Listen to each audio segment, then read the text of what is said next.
welcome to another Leeds Guitar Studio blog. Today I'm going to talk about playing over changes and a specific exercise, part of a series of these I've got called the disciplines.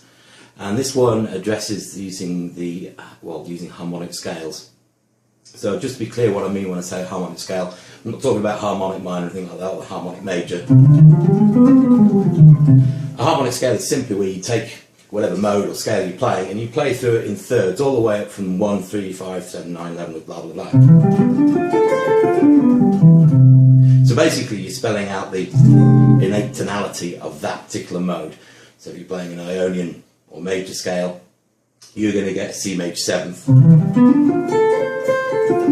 all the way up. And it's very important to be able to hear all of those chord tones the entire way around the cycle.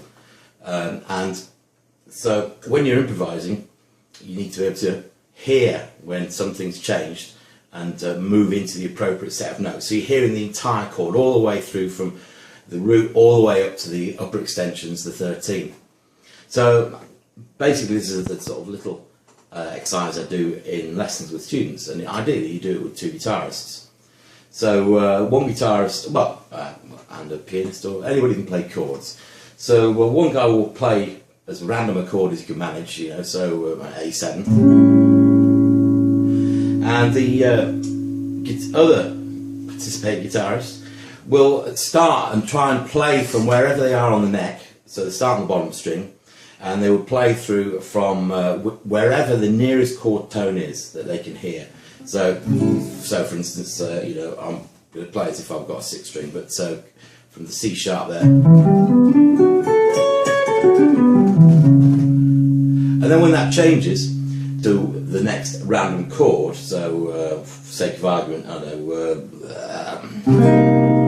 C7th, wherever I am, I try and find the next nearest chord tone to start again. And so on and so forth. Or you can do it from top to bottom as well. So for instance, if I've ended up there, and he goes,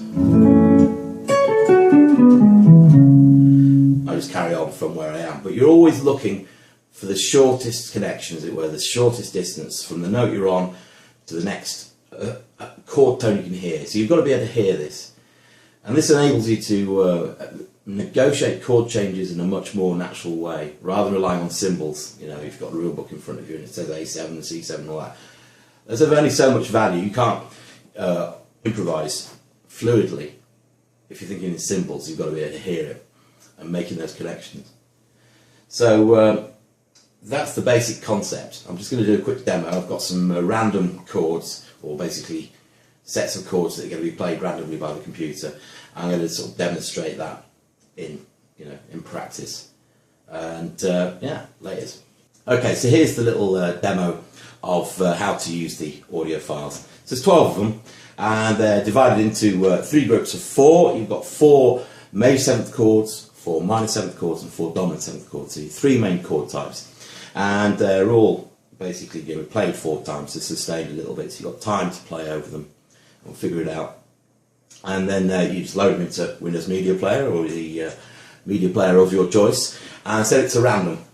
And they're not even labelled according to their key and chord type, they're just labelled numerically. So if you're looking, it won't tell you, you've got to use your ears. Now these are just the diatonic chords from a major key. And in practice, if you're doing it with a teacher or whatever, or jamming partner, then they could throw in alterations, like a sharp 11 or whatever, and then that would probably lead you into using the harmonic scales of the melodic minor, which is what they usually are. But for these purposes, it's just the major chords, major key chords, as it were. And so here we go. Still a couple.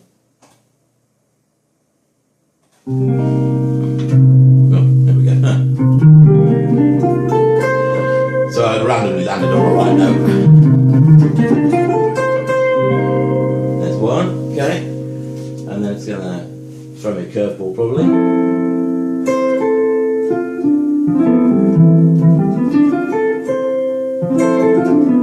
So you see there, I didn't move, or as little as I can. 1,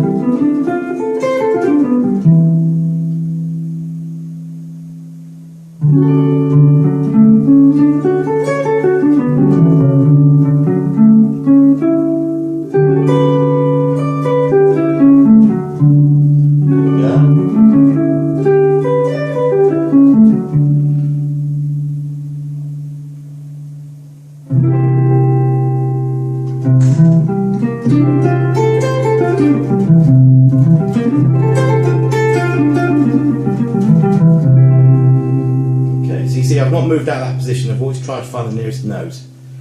And again, one more.